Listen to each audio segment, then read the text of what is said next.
is hot as fucking balls outside right now. I can't believe it. Well, I don't know why I keep on acting so,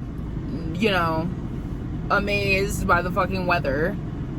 I just love it here. I'm not from here. I love it here. I just feel like I'm doxing myself when I'm driving, so I'm not gonna. Please don't come stalk me. I will fucking kill people, okay? That girl was so cute. Her glasses. She was running shit. Oh my god. It makes me feel I should get my shit together. I'm literally not even wearing shoes. I got in the car and I'm driving to Chick-fil-A. Holy shit. The line at Taco Bell, Chick-fil-A is wild right now. I guess I'll wait in it. I bought these pants from Target and they have a hole in them. And they literally had a hole in them like the moment I brought them home. And it's not the first time I've bought and just ripped fucked up clothing. Didn't try it on, brought it home, and then just didn't return it. I could probably make an entire vlog out of just sitting in the drive-thru. So, like I was saying, every time I drive away from my house, I feel like I need to stop talking for at least a little while because I don't want to dox myself. It freaks me out because it's not like anybody really gives a fuck where I live, right? But there's just this thing in the back of my mind, someone who's been through shit where someone stalked them. It's like a completely different vibe. So there was this one time that I had this person who was I want to say, yeah, he was stalking me. It was just so weird, and I'm not even used to people hitting on me really, so I guess I have a hard time describing it. And also he broke into my house, so my first thought is to call him a burglar or something, but it was more than that. He stalked me, and it was really scary because I lived by myself and I was in North Carolina. No one in my family lives there besides my sister, and I wasn't even talking to my sister at the time. So, and I did not have a car. My car was in Mexico because I drove my car to Mexico like an idiot, and then wanted to leave immediately, so I flew away instead of driving away, so I just had no car. And so I was hanging out with my boss, where I had lived in North Carolina before. So when I decided to move back there, I just called my old boss and was like, hey, can I just come back? And we became really close. We were best friends, and she would drive me places, and we'd she'd bring me to work, and she was really a team player, helping me get everything set up and everything. And so there was this one night where I had to work really late at night, and she had to go house sit out in the middle of nowhere for her other friend. So she asked her other friend if I could come with her, so she wouldn't be out there alone in the woods, in someone else's house, and I wouldn't be alone either. And her friend said, yeah, sure, and Kayla can even borrow my car if that makes it easier for you guys, because then my boss wouldn't have to wait for me to get done, be done work and everything to bring me there and shit. So I'm using her friend's car, and I get done work, and I'm not with my boss. My boss has already left, and I'm in the house sitting friend's car, and I pull up to my house just to grab a few items of clothes and whatever, so I could change out of my uniform. And it was on the way, so I was I already knew that when I left earlier, oh, I'll be back later to get clothes. So then I pull up, and it's I don't know, 2 a.m., 3 a.m. or something like that, really late at night, because it's Domino's, and they're open till the ass crack of fucking dawn, basically. And so then as I pull up on my street and I'm getting closer to my house, I have my window down, and I can literally hear the air conditioner, the window unit in my window on, and it creeped me the fuck out, because when I left earlier, I was particularly serious about this, because I just moved into my house and I did not want to waste electricity. So I would walk around my house, turn everything off, lock everything, make sure everything was straight, so that way I'm not wasting money while I'm away for 12 hours plus. And I can hear the air conditioner on, and that freaked me out. Like, I got like a pit in my stomach. Like, I remember immediately, like, I went into survival mode, like, and I hadn't even stopped the car yet. I was like, oh my God, like, I might have to fight somebody right now, or like, what is going on? Even though obviously I could have like died, but whatever. I was like full of adrenaline. So I like parked the car, and I had the headlights facing my like front door, so that way I can see everything, because my house was kind of like, it wasn't well lit, like the whole area, and it was right across the street from a church. So if it's not like during the day, it's not lit up, and it was really weird.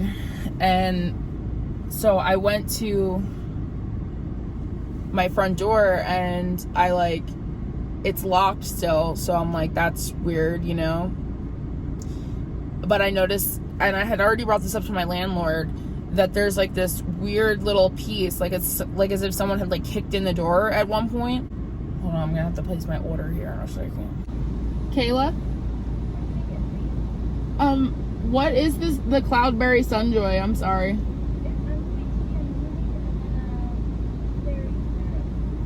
I'll try one of those with, can I get a 12-piece nugget meal? I'm sorry?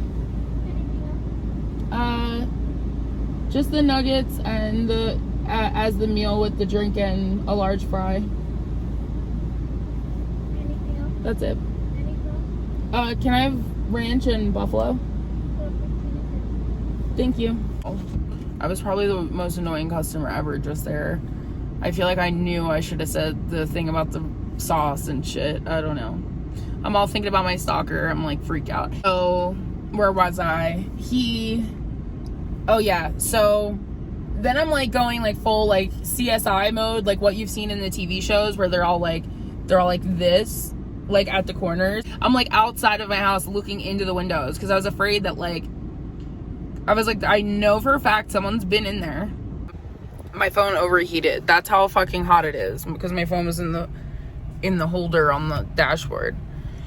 So anyway, I had been there for like literally weeks at most, and it was really quick when I moved in, because I was literally living in a rental car, and I like was just pretending like I wasn't living in the rental car, like to the landlord, because I moved from Mexico, so there was nowhere to go really, except for like maybe stay at my friend's house sometimes. And she didn't know I was gonna do all this besides like move back. Like, she didn't know those circumstances. I didn't tell her the whole thing until I like got there, and then she was like, what the fuck, you know? And that's when she started like helping me out a lot. And when I got there, the house wasn't ready yet. Like, the landlord had just put a sign out on the lawn, and I saw it. So there was like things about it that he said he needed to fix still. And one of the things I noticed that I pointed out to him was that there was like a weird, you know, thing in the door where it looked like someone had kicked it in before, and then they never replaced like the frame. So it looked like you could literally put like a butter knife in there and just like let yourself into the fucking deadbolt or something, you know? So I was always concerned about it. And so when I pulled on my street, I immediately was like CSI mode, like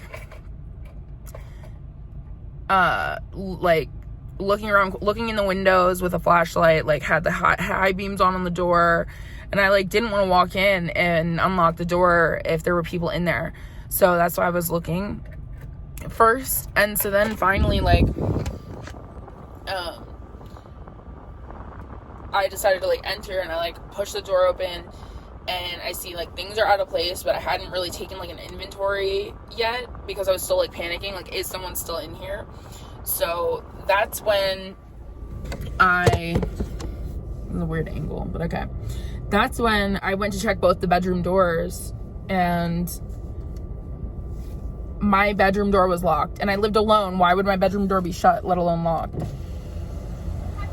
Yep. Thank you.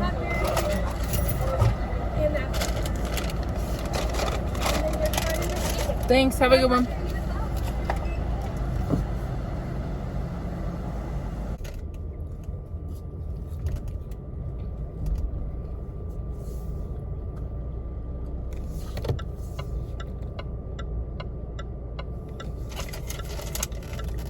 So yeah.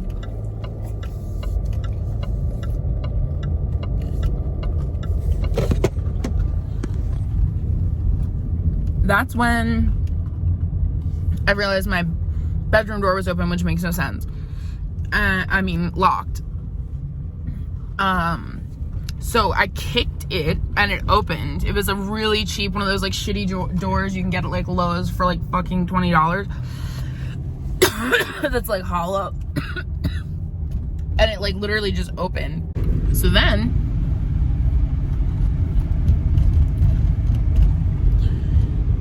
and at this point I'm like shitting my pants. I'm like, dude, I'm gonna fucking die, you know? I kicked the door down, like open, and there's nobody in my room, but someone had slept in my bed. And if you know me, I'm not that clean, but I love making my bed. It makes me feel like the whole room is clean magically. So like I do it every day.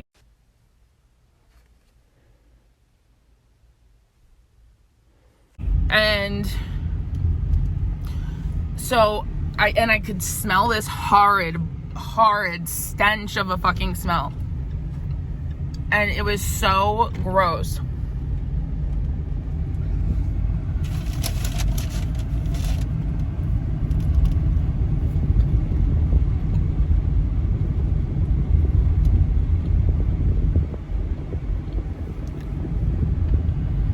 And once I realized I was alone, I was not okay, but I was like better. I was still really much on edge and uncomfortable. And I literally, the only thing I had in my house as a weapon was a fucking like sledgehammer. So I was just like holding it all night, like with me. I don't know what I thought I was gonna do with the sledgehammer, but like it made me feel a little bit better. Like I had to have something. And my house had like no furniture in it, basically. It had like 2 chairs and like a blow up air mattress and like a blanket, like, you know what I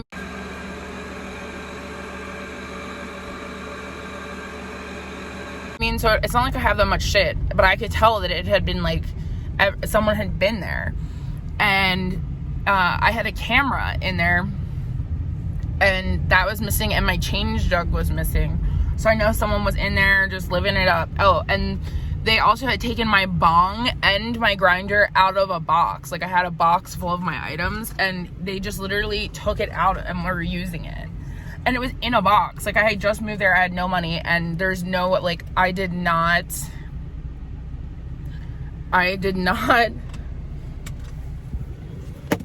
take it out myself, and I would have known, because at this point I hadn't smoked weed in like a week at least.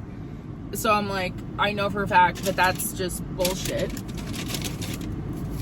So then I grabbed some clothes. Oh, no. Wait, what? I'm getting my story overlapped. I'm getting the days mixed up, because this was over multiple days. I didn't sleep with the sledgehammer that night. I just went in, grabbed my clothes, was freaked the fuck out, turned everything back off, locked the door, and got out of there as quickly as possible, like running. Like I was like, what the fuck? Like I am not coming back here till it's daylight type shit. I'm like on the phone with Serena. I'm like freaking out, my friend, my boss, and she's like telling me like, oh, maybe you just forgot that you left the air conditioner on. I'm like, no, dude, no, 1000% no. Like, you know when it's fucking, there's no chance, you know what I'm saying? So we go to the house we're house sitting at, and at this point I'm like grateful that I have a different place to stay, because I'm like freaked out. And so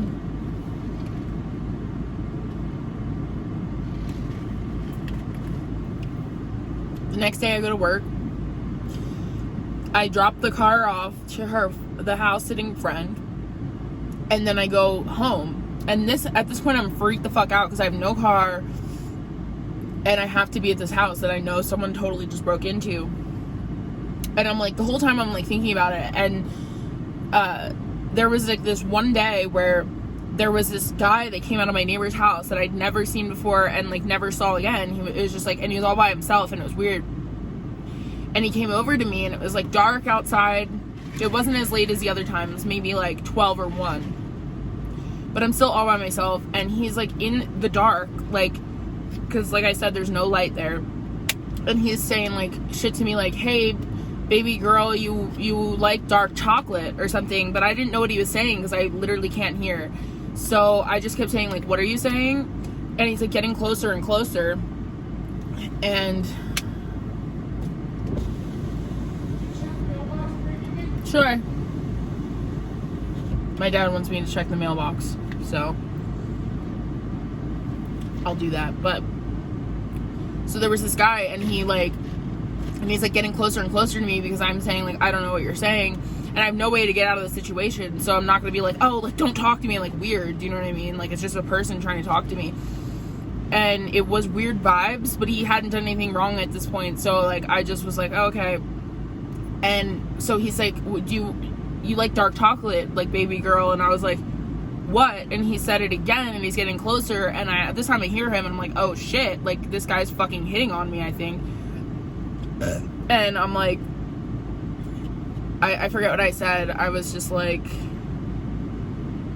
I don't remember what I said, dude, but it couldn't have been good. I was probably like, what? Because I literally don't know how to get hit on in a normal, like, setting, let alone, like, in the darkness, like, at night, like, in front of my house where I'm all alone, like, fucking just, I don't know.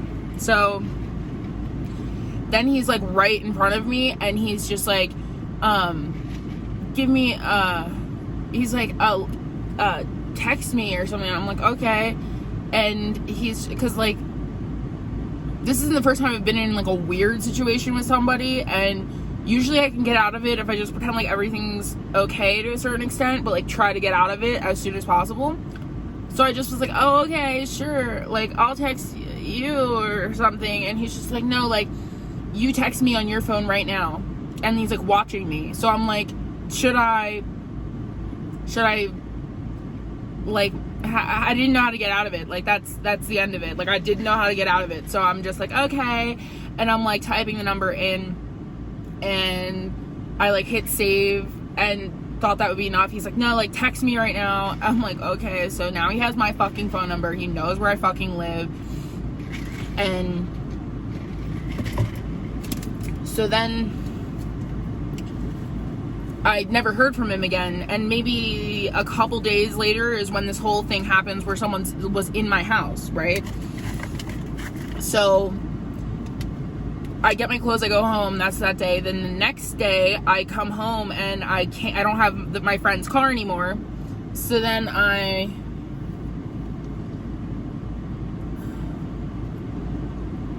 don't have my friend's car anymore, so then I'm freaked out. I'm sleeping with a sledgehammer, and I call the police to tell them what had happened. Once I had really thought it through and like decided like I'm not crazy, you know, like maybe within 12 hours or something of that happening, I call the police. And a female police officer comes out to me, and she's like super sweet, and she was like making me feel really good. She's like said that she'd come drive by my house tonight and like all this other shit. So and she told me to just like block the number, so I did. And so the whole day goes by, and there's nothing, and I realize the things that are missing, and I'm like just freaked out with the like sledgehammer in this house. And I fell asleep on the couch, on the little couch thing I had. Again, no furniture, like a bed and a little like 2 chairs, and I fall asleep on it, and I wake up to someone banging on my door, and they're like, it's me, it's Quez. I just wanted you to get me some weed. And I'm just thinking to myself, like, why do you even think that I know how to get weed? Like, unless you're the person that was in my house, you know what I mean? And he's like banging on the door, like viciously and shit. And he's just like, and I'm like, get the fuck away from my door. Like, I'm screaming. Like, I'm like, go away from me. Like, through the door, I'm just like, do not come near here. You just woke me up. I work late, and weird shit's going on. Like, I'm not fucking hesitating to call the police. Like, I really was shitting myself, but I tried to stand up for myself. And he's just like, you don't gotta do all that. and all this shit. And I'm like, dude, that's, you totally fucking did all this. You know what I mean? Like, you're not even saying, like, you're not even denying anything or asking about, like, what the fuck I'm talking about when I'm talking about someone breaking in my house. You know what I mean? Like, and I'm like screaming through the door because, like, I'm not gonna be nice this time. Like, now I regret being nice the first time. You know what I mean? Like, now I want you to be fucking scared, you know? Because I'm fucking scared. And I just spent all this money to, like, move here, and you're, like, shitting on it, and you're ruining it. And I felt so uncomfortable that I had to have my little brother move in with me. Which he's not that little. He's, like, a year younger than me. So, just so people would know that, like, someone else lives there. And he did that, which was great. But, like, I never felt the same ever again. Like, the comfort I felt in that house before he did that was immensely different. Like, I was totally fine being there by myself. I was living the dream. I was like, I'm decorating, I'm sleeping, I'm watching The Office, whatever, you know? And now I'm like, oh, I don't want to have the TV on because I want to be able to hear if someone's, like, approaching to, like, hurt me or, like, whatever the fuck they're gonna do in here. So, it completely changes your whole fucking vibe. So, not that I think that anyone gives a shit about where I live, but please just don't do it. I will not be nice. I've learned my lesson, and it will be a very unfortunate event in your life if you come and stalk me. Oh, also he he came to my work. Yeah, because the one day I just dropped the phone and made the windshield wipers go off. But yeah, and also he came to my work because he saw me in a Domino's uniform. So he just went to the Domino's down the street, and I literally had the whole store just like, dude, this guy is fucking the person, this guy is crazy, this guy's the fucking person that was in my house, like, blah, blah, blah. And then he also called me from different phone numbers after I had blocked him, like the police officer told me to. It was very fucking weird. Yeah. So anyway, be safe out there. And don't let fucking crazy people scare you. You just say, I'm fucking crazier, I guess. Say some shit like that, like something that, like, your mom would post on Facebook. Say something scary like that, and they'll leave you alone eventually. Maybe. Call the police. Don't forget to call the police. That's number 1, dude.